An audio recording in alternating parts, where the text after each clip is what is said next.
નમસ્કાર મિત્રો, અમારી પ્રેરણાપદ ચેનલમાં આપનું હાર્દિક સ્વાગત છે.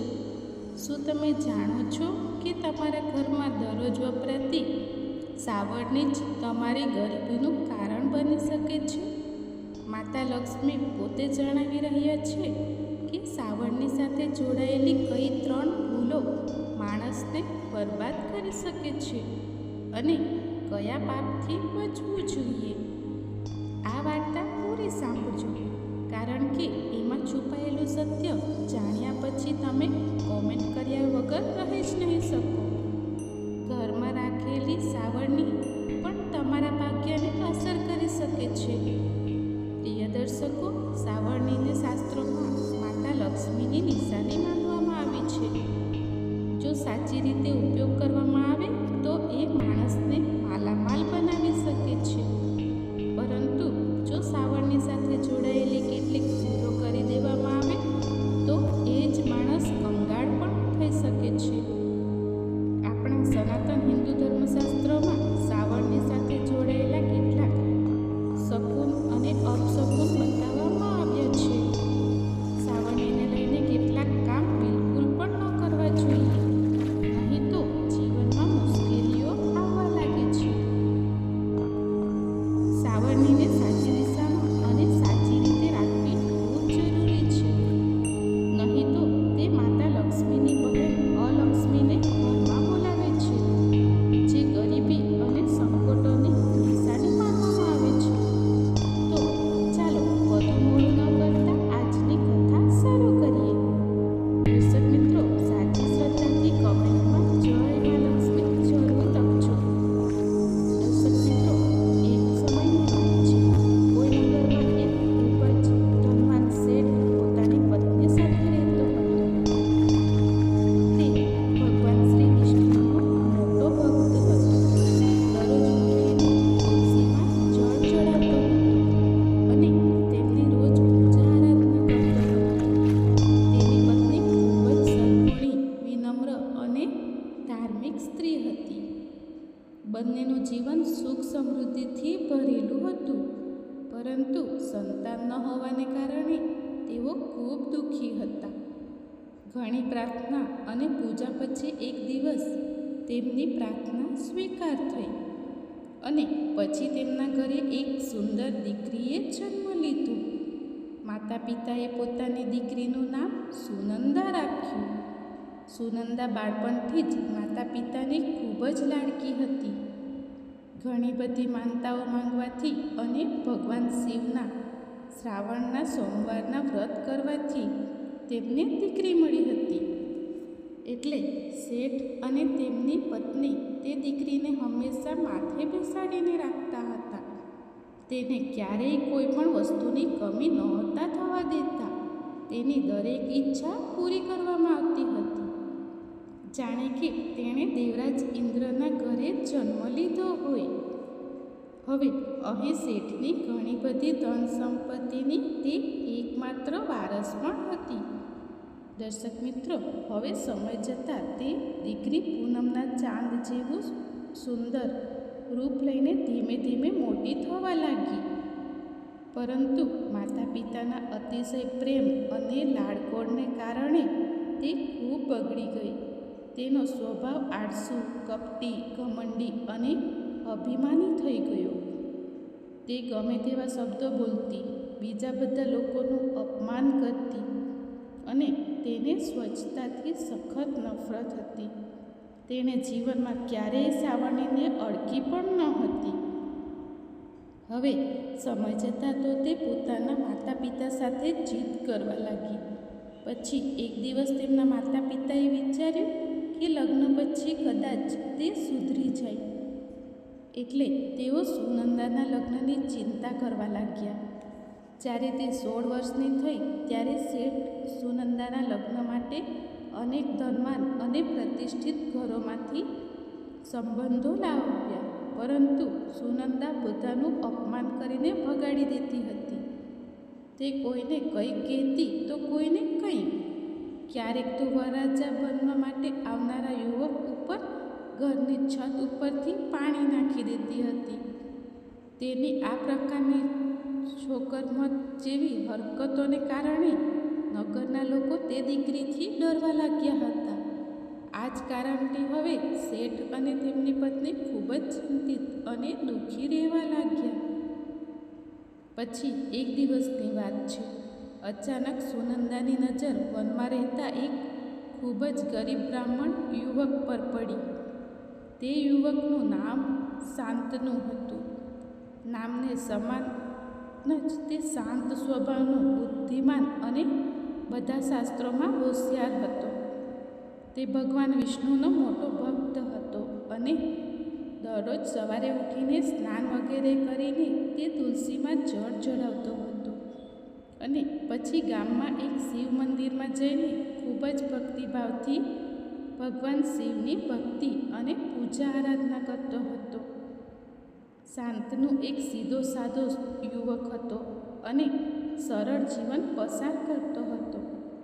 પરંતુ તે દિવસે જ્યારે સુનંદા પોતાની સહેલીઓ સાથે વનમાં ફરી રહી હતી ત્યારે તેની નજર તે સુંદર યુવક પર પડી અને જોતજોતામાં તે તેના શાંત સ્વભાવ અને સુંદર રૂપને જોઈને તેના પ્રેમમાં પડી ગઈ. હવે શું હતું?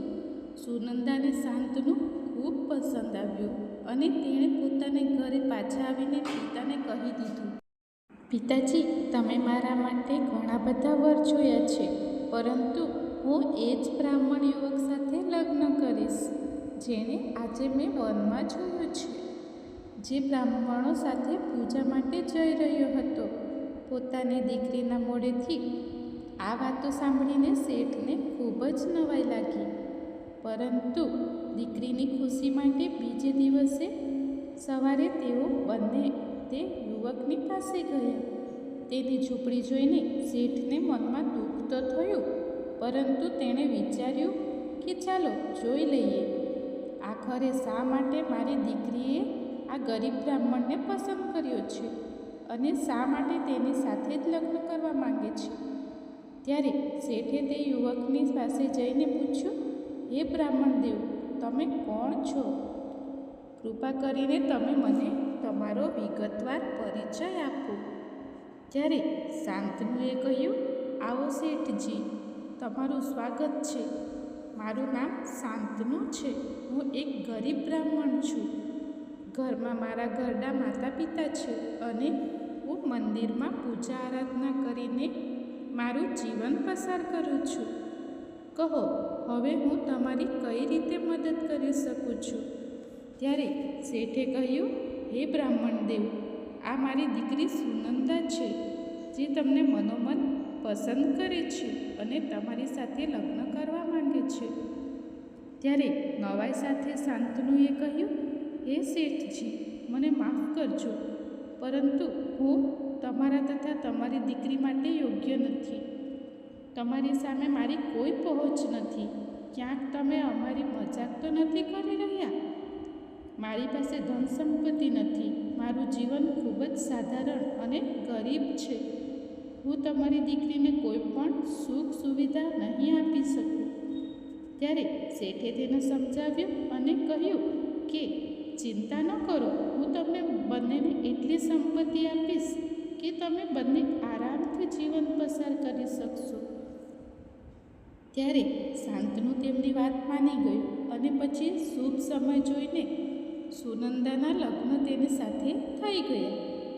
દર્શક મિત્રો, પછી લગ્નના દિવસે સુનંદાની માએ તેને ધાર્મિક વિધિ પૂરી થયા પછી એક સાવરણી આપી અને કહ્યું કે દીકરી, આને સારી રીતે સાચવીને રાખજે. લગ્નમાં કન્યાદાન સમયે ઘરેલું સામગ્રી સાથે સાવરણી આપવાથી તે ઘરમાં હંમેશા માતા લક્ષ્મી રહે છે. એક શુભ નિશાની હોય છે. પરંતુ સુનંદાએ તે સાવરણી લઈ લીધી અને બસ બાજુમાં મૂકી દીધી. પછી બીજી વિધિ પૂરી થયા પછી સુનંદા પોતાના સાસરે ચાલી ગઈ. લગ્ન પહેલાં શેઠે પોતાની દીકરી માટે એક નવું ઘર બનાવી દીધું તથા તેના પતિ માટે વ્યાપારનો ધંધો કરવાના હેતુથી એક અનાજની દુકાન પણ શરૂ કરાવી દીધી. જેથી ભવિષ્યમાં તેમનો વ્યાપાર સારી રીતે વધે અને તેમની પણ પ્રગતિ થાય. હવે શરૂઆતના દિવસોમાં સુનંદા ખુશ હતી. તે પોતાના પતિ સાથે પ્રેમથી રહેતી હતી, પરંતુ જલ્દી જ તે પોતાનો અસલી રંગ બતાવવા લાગી. આળસુ અને ઘમંડી હોવાના કારણે તે ઘરની સાફ સફાઈ બિલકુલ પણ નહોતી કરતી. હવે દરેક સમયે ઘર ગંદુ રહેતું. જમ્યા પછી વાસણો જેમના તેમ પડ્યા રહેતા. ઘરમાં દરેક જગ્યાએ કરોળિયાના જાડા લાગેલા હતા. પછી એક દિવસની વાત છે, જ્યારે સુનંદાના પતિ શાંતનુએ તેને સમજાવતા કહ્યું, અરે સુનંદા, એક સારી સ્ત્રીએ સ્વચ્છતાને પ્રેમ કરવો જોઈએ અને ઘરના બધા કામમાં હોશિયાર રહેવું જોઈએ. તું તો કોઈ પણ જાતનું કોઈ પણ કામ નથી કરતી. ત્યારે સુનંદાએ કહ્યું, રહેવા દો, તમે આવી વાતો ન કરો તો જ સારું છે. આજ સુધી મેં મારા પિયરમાં કોઈ કામ નથી કર્યા અને હા, આગળ પણ કંઈ નહીં કરું. જો તમને લાગે છે કે બધા કામ તમારી માને જ કરવા પડી રહ્યા છે, તો હું આજે જ પિતાજીને કહીને 2-4 નોકર અહીં પણ બોલાવી લઉં છું. આમ પણ આ બધું મારું જ છે, તો મને કામ કરવાની શી જરૂર? ત્યારે પોતાની પત્નીની આવી વાતો સાંભળીને શાંતનુ ચૂપ થઈ ગયો અને તે કંઈ પણ ન બોલી શક્યો. હવે આ રીતે સુનંદાની માએ પણ તેને ઘણીવાર સમજાવ્યું કે સ્ત્રીએ કેવી રીતે રહેવું જોઈએ, પરંતુ તે સુધરવાનું નામ જ નહોતી લેતી. થોડા દિવસ પછી શાંતનુએ પોતાનો નાનો વ્યાપાર શરૂ કર્યો, પરંતુ પત્નીની બેદરકારી અને ઘરના ગંદા વાતાવરણના કારણે તે નિષ્ફળ જતો રહ્યો હતો. તેની દુકાન પર કોઈ પણ ગ્રાહક નહોતું આવતું. કોઈ આવે તો તેના નિરાશ ચહેરાને જોઈને ત્યાંથી આગળ જતું રહેતું. હવે આ રીતે દિવસો પસાર થઈ રહ્યા હતા. પછી એક દિવસની વાત છે. શાંતનુને પોતાના વેપારના કામને કારણે કોઈ બીજા શહેરમાં જવાનું હતું. એટલે તે સવારે ઉઠતા જ કોઈને કંઈ પણ કહ્યા વગર જ પોતાનો સામાન બાંધીને પોતાની બળદગાડી લઈને ચાલ્યો ગયો. બીજી બાજુ સવારના સમયે સૂરજ ઉગ્યા પછી સુનંદાની સાસુ ઘરમાં પોતાની જૂની સાવરણીથી સફાઈ કરી રહી હતી, જે તે પોતાના જૂના ઘરેથી ધ્યાનથી લઈ આવી હતી. તે માનતી હતી કે સાવરણીમાં માતા લક્ષ્મીનો વાસ હોય છે અને રોજ સાવરણી લગાવવાથી સ્ત્રી ઉપર માતા લક્ષ્મીની કૃપા બની રહે છે. પરંતુ પોતાની વહુના આવા કઠોર વર્તનને જોઈને તે તેને કંઈ પણ નથી કહેતી. પરંતુ તે જ દિવસે અચાનક સુનંદાનું ધ્યાન તેની સાસુની સાવરણી પર ગયું, જેને જોઈને તેને યાદ આવ્યું કે તેની માએ ભેટ તરીકે સુકન સાથે સાવરણી પણ આપી હતી. એટલે તેણે તેને શોધીને કાઢી અને પોતાની સાસુના હાથમાં આપતા કહ્યું, અરે માજી, તમે તો ગરીબના ગરીબ જ રહેશો. અહીં મહેલ જેવું ઘર તમારા પિતાએ તમને રહેવા માટે આપ્યું છે અને તમે છો કે એ જ ફાટેલી જૂની સાવરણી લઈને ફર્યા કરો છો. ચાલો, હવેથી તમે આ નવી સાવરણીથી વાળજો અને હા, આ પછી મને પેલી જૂની સાવરણી ફરીથી દેખાવી ન જોઈએ. બિચારી સાસુ પોતાની વહુના સ્વભાવને જાણતી હતી, એટલે તે ચૂપ રહીને કંઈ પણ ન બોલી. પછી બીજે દિવસે જ્યારે સુનંદાની કેટલીક સહેલીઓ તેના ઘરે આવે છે અને તેઓ બધા બેસીને મજાથી વાતો કરતી રહે છે, પરંતુ ત્યારે અચાનક જ સુનંદાની સાસુ ત્યાં સાવરણી લગાવતી આવે છે. હવે જ્યારે સુનંદાની નજર પહેલી જૂની સાવરણી પર ગઈ તો તે ગુસ્સાથી લાલચોળ થઈ ગઈ અને તેણે તે સાવરણી છીનવીને ઘરની બહાર ફેંકી દીધી અને બોલી, અરે ડોસી, મેં તમને ના પાડી હતી કે આ સાવરણી ઘરમાં ન રાખતા. તમે મારી સહેલીઓની સામે મારી આબરૂ શા માટે કાઢો છો? એમ તો મારા પિતાએ તમને રહેવા માટે ઘર શું આપ્યું? તમે તો મારી જ વાતોને ગણકારતા નથી. જો તમારે અહીં રહેવું હોય તો મારા જ નિયમો પ્રમાણે રહેવું પડશે, નહીં તો તમારે આ ઘરમાં રહેવાની કોઈ જરૂર નથી. પોતાની વહુના મોઢેથી આવા વેણ સાંભળીને બિચારી સાસુ કંઈ પણ ન બોલી શકી અને પોતાના કપડાં તથા થોડો સામાન લઈને ત્યાંથી ચૂપચાપ પોતાના પતિને સાથે લઈ જૂના ઘર તરફ નીકળી ગઈ. તેમને પોતાની વહુનું આવું અપમાન સહન ન થયું. હવે જ્યારે સાંજના સમયે તેના ઘરે આવેલા મહેમાનો માટે જ્યારે તેણે જમવાનું બનાવ્યું, બધાને પીરસ્યું અને બધા લોકોને આનંદથી તે ખાઈ પણ લીધું, પરંતુ જ્યારે સુનંદાનો વારો આવ્યો તો બધું જમવાનું પૂરું થઈ ચૂક્યું હતું. આજે જીવનમાં પહેલીવાર તેને ભૂખ્યા જ સૂવું પડ્યું. પછી બીજે દિવસે સવારે ઉઠતા જ તેણે ઘરમાં ગંદકીને કારણે સાવરણી તો લગાવી, પરંતુ જેવું તેનું કામ થઈ ગયું તેણે તેને ઘરના ખૂણામાં ફેંકી દીધી અને તેને પગથી મારીને કબાટની નીચે સરકાવી દીધી. દર્શક મિત્રો, તે સાવરણીને ક્યારેય માથા ઉપરથી રાખી દેતી, ક્યારેક ઊંધી ટેકવી દેતી. તે અવારનવાર સાંજ પછી સાવરણી લગાવવા લાગતી અને કચરો ઘરમાંથી બહાર ફેંકી દેતી હતી. આ બધું શાસ્ત્રો પ્રમાણે માતા લક્ષ્મીનું અપમાન માનવામાં આવ્યું છે, પરંતુ સુનંદાને આનું કોઈ જ્ઞાન ન હતું. તે આને માત્ર સાધારણ કામ સમજીને કરી રહી હતી. પછી બીજે દિવસે સવારે સ્નાન વગેરે કરીને તેણે જમવાનું બનાવ્યું અને પોતાના ઘરે આવેલા બધા મહેમાનોને પીરસ્યું. પરંતુ બધા જમ્યા પછી આજે ફરીથી સુનંદા માટે જમવાનું ન બચ્યું. હવે તે ખૂબ જ નવાઈ પામી ગઈ અને મનમાં વિચારવા લાગી કે મેં આજે રાત કરતાં અનેક ગણું વધારે જમવાનું બનાવ્યું હતું, છતાં પણ મને ભૂખ્યા જ રહેવું પડ્યું. હવે ફરીથી તેણે પોતાના માટે ભાત રાંધીને ખાઈ લીધા. પછી બીજે દિવસે જ્યારે સુનંદાએ ઘરમાં સાવરણી લગાવી, પરંતુ આજે પણ તેણે પગથી આડને બહાર કાઢી અને સફાઈ પછી તેને એમ જ દરવાજાની પાછળ ઊભી રાખી દીધી. દર્શક મિત્રો, હવે નસીબમાં કંઈક બીજું જ લખાયું હતું. સુનંદા જાણતા અજાણતામાં ભૂલો કરતી જ જતી રહી હતી, પરંતુ તેના ઘરની નકારાત્મકતાની સમજ તેને નહોતી આવી રહી. હજી આ રીતે જ કેટલાક દિવસ પસાર થઈ રહ્યા હતા. સુનંદા હવે એકલી હોવાને કારણે તેને મળવા દરરોજ કોઈને કોઈ મહેમાન આવતા રહેતા હતા, પરંતુ જ્યારે પણ તે તેમના માટે જમવાનું બનાવતી અને પહેલાં કરતાં વધુ માત્રામાં બનાવતી હતી, છતાં પણ તે પૂરું થઈ જતું હતું. હવે તેના ઘરમાં બધું હોવા છતાં તેની હાલત ખરાબથી બદતર થઈ રહી હતી. કહેવા માટે તો તે મહેલની રાણી હતી, પણ પૂરતું જમવાનું ન મળવાને કારણે હવે તે સુકાઈને લાકડી જેવી થઈ ગઈ. હવે આ જ રીતે કેટલાક દિવસ વીત્યા પછી એક દિવસ શાંતનુ પાછો પોતાના ઘરે આવે છે. ત્યારે તે જુએ છે કે તે ઘરમાં તેના માતા પિતા નથી. જ્યારે તેણે પૂછ્યું કે અરે સુનંદા, મારા માતા પિતા ક્યાં ગયા છે? તેઓ ઘણા સમયથી દેખાતા નથી. હું તો ક્યારનો તમને શોધી રહ્યો છું. શું તું જાણે છે આખરે તેઓ ક્યાં ગયા છે?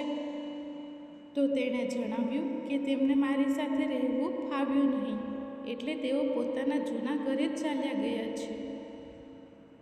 આ વાત સાંભળીને શાંતનુને ખૂબ જ દુઃખ થયું.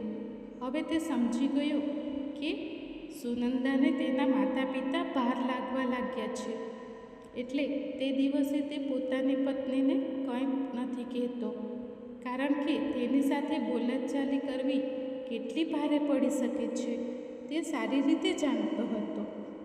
તો તેણે જમી લીધું અને શાંતિથી સૂઈ ગયો. પછી બીજે દિવસે બંને પતિ પત્ની ઘરના આંગણામાં ઝઘડો કરી રહ્યા હતા. ત્યારે તેમણે જોયું કે એક સાધુ તેમના ઘરની સામે ઊભો રહ્યો અને તેમના ઘર તરફ બંને હાથ જોડીને કંઈક મનમાં બબડતા જ પ્રણામ કરીને ચાલ્યો ગયો. તેમને નવાઈ લાગી કે સાધુએ કોને પ્રણામ કર્યા. પછી બીજે દિવસથી આ રોજનો ક્રમ થઈ ગયો. સાધુ દરરોજ તેમના ઘર સામે આવતો, હાથ જોડતો, પ્રણામ કરતો અને ચાલ્યો જતો હતો. હવે ધીમે ધીમે સુનંદાની ખરાબ આદતોને કારણે ઘરની બધી ધન સંપત્તિ પૂરી થવા લાગી. તે પોતાના પિતા પાસેથી પૈસા માંગીને પિતાને પણ કંગાળ બનાવી ચૂકી હતી. હવે એક દિવસ શાંતનુ પણ તેની હરકતોથી કંટાળીને તેને છોડીને ચાલ્યો ગયો અને માતા પિતાની સેવા કરવા લાગ્યો. દર્શક મિત્રો, તે સાધુ સાક્ષાત ભગવાન શ્રી હરિ વિષ્ણુ હતા, જે સુનંદાને સાચો રસ્તો બતાવવા માટે ધરતી પર એક સાધુનું રૂપ લઈને આવ્યા હતા. કારણ કે સુનંદાના માતા પિતાએ ભગવાન વિષ્ણુની ખૂબ પૂજા કરી હતી, એટલે ભક્ત વત્સલ પ્રભુ સ્વયં તેની મદદ કરવા માટે આવ્યા હતા. મિત્રો, હવે અહીં સુનંદા એકલી જ રહી ગઈ, પરંતુ તેનો સ્વભાવ ન બદલાયો.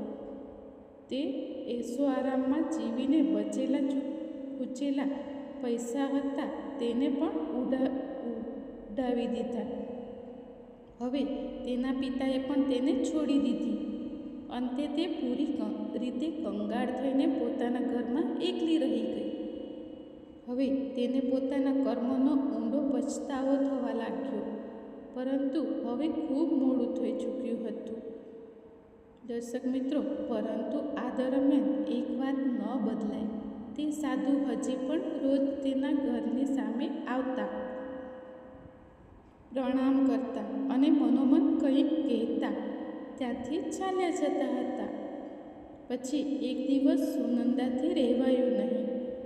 તે ઘરની બહાર નીકળી અને ગુસ્સાથી બોલી, હે સાધુ, દરરોજ મારા ઘરને જોઈને તું કોને પ્રણામ કરે છે? મારા ઘરમાં તો હવે કંઈ પણ નથી બચ્યું, પરંતુ તું છે કે દરરોજ મને પ્રણામ કરે છે. આખરે તને શું જોઈએ છે? ત્યારે તે સાધુ હસ્યો અને બોલ્યો, હે દીકરી, હું તારા ઘરમાં બેઠેલી દેવી અલક્ષ્મીને પ્રણામ કરું છું. તારા ઘરમાં જે ગંદકી, આળસ, અભિમાન અને કડવી વાણી છે, તે જ દેવી અલક્ષ્મીનું સ્વરૂપ છે. હું તેમનું સન્માન કરું છું, જેથી તેઓ મારે ઘરે ક્યારેય ના આવે. એટલે દરરોજ જ્યારે પણ હું તમારા ઘરની સામેથી પસાર થાઉં છું, હું અલક્ષ્મીને પ્રણામ કરું છું. જો જે તારા ઘરની ઉપર બેઠી છે તે. મિત્રો, હવે શું હતું? સુનંદા આ સાંભળીને સ્તબ્ધ રહી ગઈ, જાણે કે હવે તો તેના પગ નીચેથી જમીન સરકી ગઈ હોય. તે થોડીવાર માટે આઘાતમાં શાંત રહી ગઈ અને આગળ કંઈ પણ બોલી ન શકી. જ્યારે તેણે પોતાને સાંભળી ત્યારે તેણે સમજાઈ ગયું કે તેણે કોઈ તો મોટી ભૂલ કરી છે. તેણે પોતે જ દેવી લક્ષ્મીને છોડીને દેવી અલક્ષ્મીને પોતાના ઘરમાં જગ્યા આપી હતી.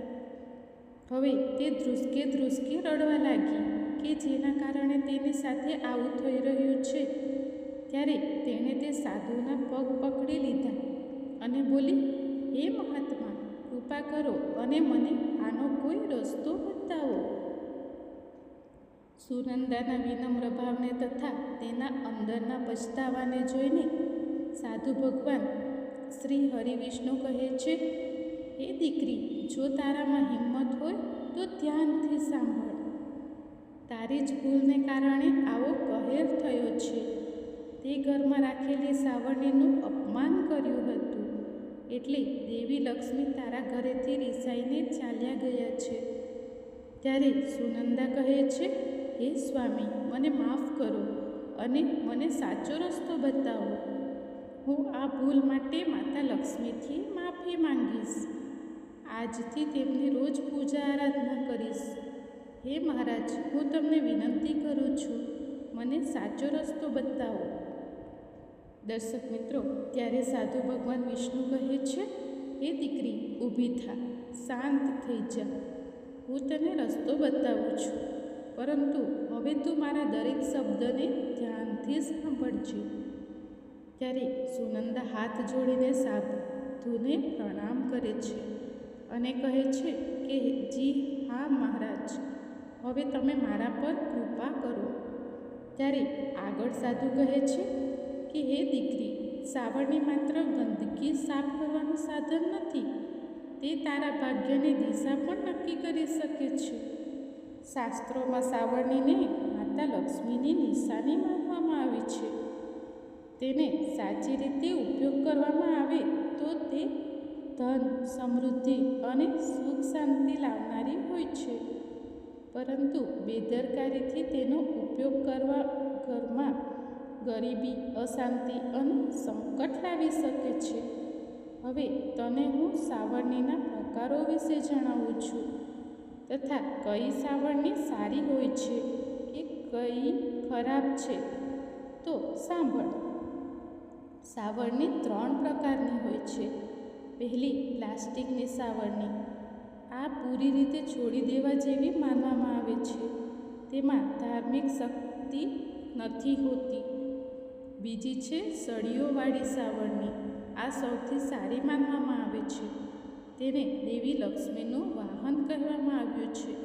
અને ત્રીજી છે ફૂલ કે સજાવટી સાવરણી. આ કેવળ સજાવટ માટે છે. સફાઈ માટે ઉપયોગ ન કરવી જોઈએ. ઘરોમાં કેવળ સળીઓવાળી સાવરણીનો ઉપયોગ કરી, અને તે પણ કુદરતી હોય. હે દીકરી, સાવરણી ખરીદવાનો સારો સમય પણ તમારું ભાગ્ય નક્કી કરે છે. સાવરણી ખરીદવા માટે શનિવાર, મંગળવાર કે રવિવારને સૌથી સારો દિવસ માનવામાં આવ્યો છે.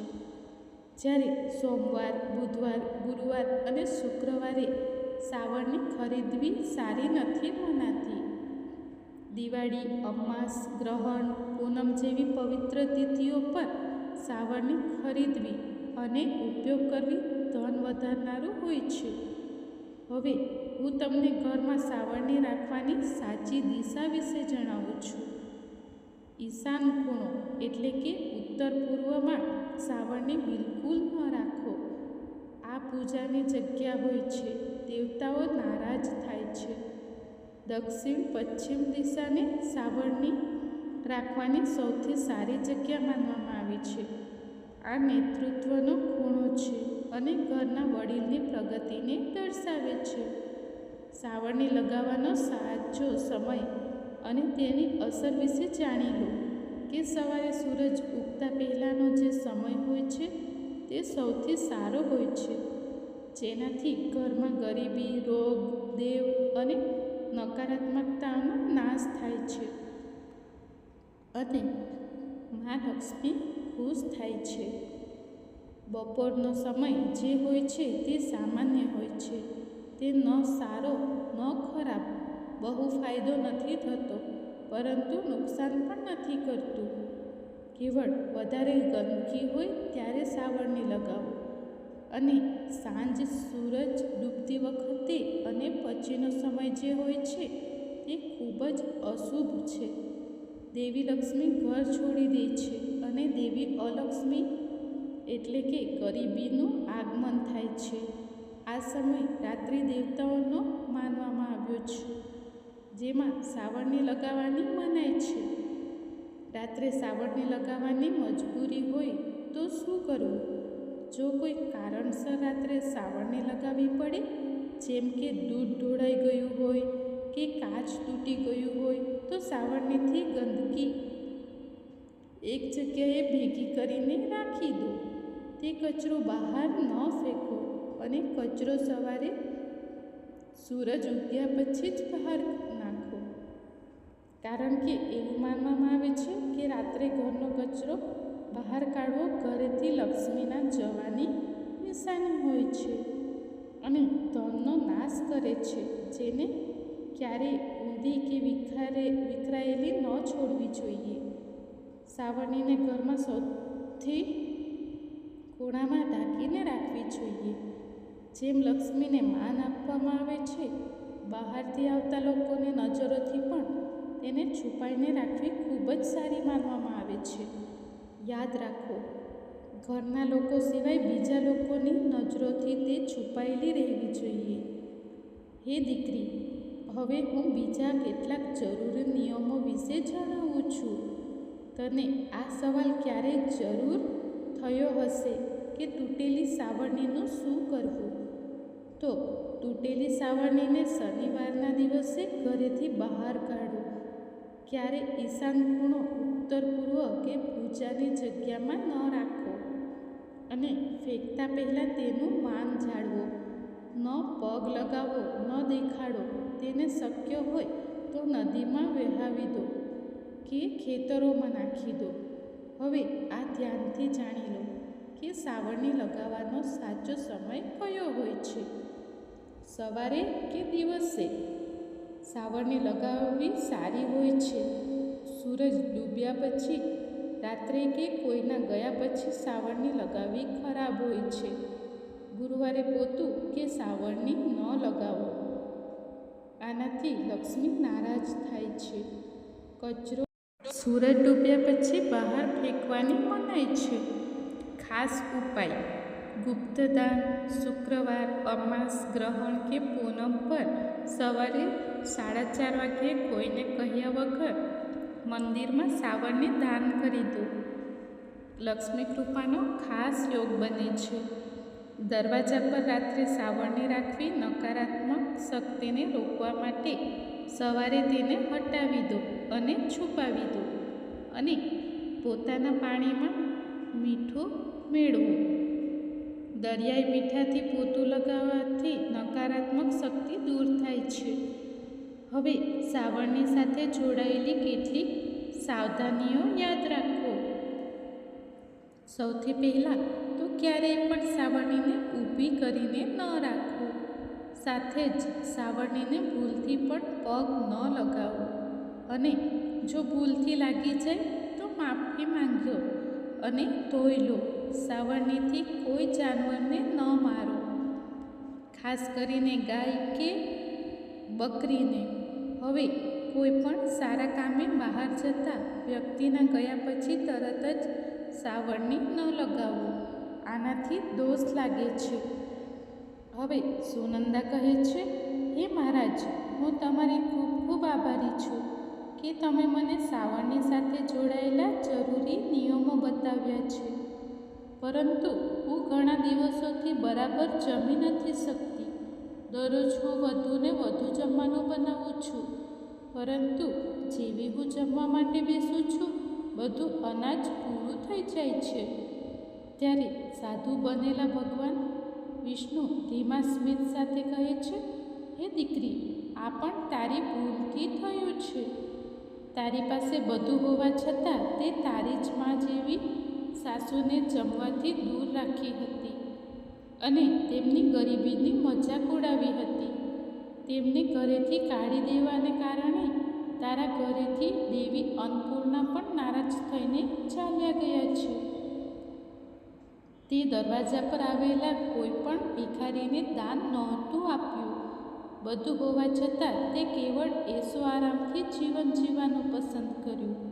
તે ક્યારેય કોઈની મદદ પણ નહોતી કરી. ત્યારે આગળ હાથ જોડીને સુનંદા કહે છે, હે સ્વામી, કૃપા કરીને મને આ દોષમાંથી મુક્ત કરો અને મને સાચો રસ્તો બતાવો. ત્યારે મહારાજ કહે છે, હે દીકરી, હવે ધ્યાનથી સાંભળ. દેવી અન્નપૂર્ણા જ આખી દુનિયાનું પાલન પોષણનું કામ કરે છે. એટલે જ્યારે પણ તું જમવાનું બનાવવા માટે જા તો તેમની આરાધના જરૂર કરજે. આજ સુધી તે આવું કંઈ પણ નહોતું કર્યું. ત્યારે સુનંદા કહે છે, હે મહારાજ, કૃપા કરીને મને આ વિષયમાં વિસ્તારથી બતાવો, જેથી ભવિષ્યમાં હું આવી ભૂલ ક્યારેય નહીં કરું. ત્યારે મહારાજ કહે છે, હે દીકરી, હવે ધ્યાનથી સાંભળ. દેવી અન્નપૂર્ણા જ આખો દુનિયાનું પાલન પોષણનું કામ કરે છે. એટલે જ્યારે પણ તું જમવાનું બનાવવા માટે જા તો તેમની આરાધના જરૂર કરજે. દેવીની આરાધના કરવાથી ઘરમાં ક્યારેય પણ અનાજની કમી નથી પડતી. દરરોજ લોટ બાંધતી વખતે માતા અન્નપૂર્ણાની છાપ પોતાને જ હાથથી હથેળીથી બનાવવી જોઈએ. જેમ કે રોટલી પર સંપૂર્ણ જમણા હાથનું નિશાન બનાવવાનું છે અને તેમને વિનમ્રતાથી બોલાવતા આ મંત્રોનો જાપ કરવાનો છે. ઓમ અન્નપૂર્ણે સદાપૂર્ણે શંકર પ્રાણ વલ્લભે જ્ઞાન વૈરાગ્ય સિદ્ધર્થમ ભિક્ષામ દેહીય પાર્વતી. જેનો અર્થ છે, હે અન્નપૂર્ણા દેવી, તમે હંમેશા પૂર્ણ છો. તમે ભગવાન શંકરના પ્રાણ પ્રિય છો. કૃપા કરીને અમને જ્ઞાન, વૈરાગ્ય અને સિદ્ધિ આપવા માટે ભિક્ષા આપો. આજે અમારા હાથોથી સૌને ભોજન કરાવી દો. સોમવાર અને શુક્રવારે માતા અન્નપૂર્ણાનું સ્મરણ ખાસ ફળદાયી હોય છે. સાથે જ દરરોજ જમવાનું બનાવતી વખતે એક રોટલી કે અનાજનો થોડો ભાગ ગાય, કૂતરા, કાગડા અને જરૂરિયાતમંદો માટે અલગ રાખો. રસોડામાં સાફ સફાઈનું ખાસ ધ્યાન રાખો. આનાથી લક્ષ્મી અને અન્નપૂર્ણા બંનેનો વાસ થાય છે. હે દીકરી, હવે તું જા અને પોતાના પતિ, સાસુ સસરાના પગ પકડીને માફી માંગી લે. તેઓ તને માફ કરી દેશે અને એક નવા જીવનની શરૂઆત કરશે. ત્યારે સુનંદા તે સાધુને વારંવાર પ્રણામ કરે છે અને ત્યાંથી પોતાના પતિના જૂના ઘર તરફ ચાલી જાય છે.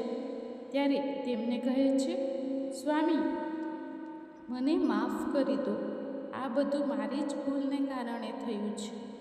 ત્યારે તેની સાસુ કહે છે, હા દીકરી, ચાલ, અમે તને માફ કરી દઈએ છીએ અને આજથી બધા લોકો સાથે મળીને રહીએ છીએ. અને અરે શાંતનુ, ચાલ, હવે તું પોતાની પત્નીનો હાથ પકડી લે અને તેને માફ કરી દે. આ બિચારીને પોતાના કરેલા પર પસ્તાવો થયો છે. સંસારમાં કર્મનું સૌથી મોટું ફળ પસ્તાવો હોય છે. હવે તેઓ બધા પોતાના ઘરે પાછા ચાલ્યા જાય છે. હવે સુનંદાએ પોતાના ઘરે આવતા જ સાવરણીની પૂજા કરી અને તેના પર હળદર, કંકુ લગાવ્યા અને ત્યારબાદ તેને રસોડામાં જઈને જમવાનું બનાવ્યું અને સાધુના કહ્યા પ્રમાણે માતા અન્નપૂર્ણાની પૂજા કરી અને બધું ભોજન પકાવ્યું. પછી બધા લોકોએ આનંદ સાથે તે ભોજનનો સ્વાદ માણ્યો. ખાસ વાત તો એ હતી કે આજે ઘણા દિવસો પછી સુનંદાએ પહેલીવાર પેટ ભરીને જમી હતી. હવે તેને સમજાયું કે તેણે કઈ કઈ ભૂલો કરી હતી. હવે તે એક સારી પત્ની અને ઘરના કામોમાં હોશિયાર સ્ત્રી બની ગઈ હતી. હવે દરરોજ તે તુલસીમાં જળ ચડાવતી અને પૂજા આરાધના કરતી હતી અને સાચા સમયે ઘરમાં સાફ સફાઈ અને સાવરણી લગાવતી હતી. તો દર્શક મિત્રો, આ વાર્તામાંથી આપણને એ શીખવા મળે છે કે ઘરમાં ગંદકી, આળસ, કડવી વાણી અને અભિમાનથી દેવી અલક્ષ્મીનો વાસ થાય છે અને જીવનમાં દુઃખ અને ગરીબી આવે છે. એટલે હંમેશા સ્વચ્છતા, મીઠી વાણી અને વિનમ્રતાનું પાલન કરવું જોઈએ. દર્શક મિત્રો, આ વાર્તામાંથી તમને કઈ વાત સૌથી વધુ દિલ પર લાગી? શું તમારા ઘરમાં પણ સાવરણીને લગતા નિયમોનું પાલન થાય છે? અમને કમેન્ટમાં જરૂર જણાવજો, કારણ કે તમારી દરેક કમેન્ટ અમને આવી બીજી વાર્તાઓ લાવવાની પ્રેરણા આપે છે. જો તમે માતા લક્ષ્મીને તમારા ઘરમાં હંમેશા માટે નિવાસ કરાવવા માંગતા હો તો અત્યારે જ જય મા લક્ષ્મી લખીને અમારી પ્રેરણા પર ચેનલને સબસ્ક્રાઈબ કરી લો. તમારો સૌનો આભાર.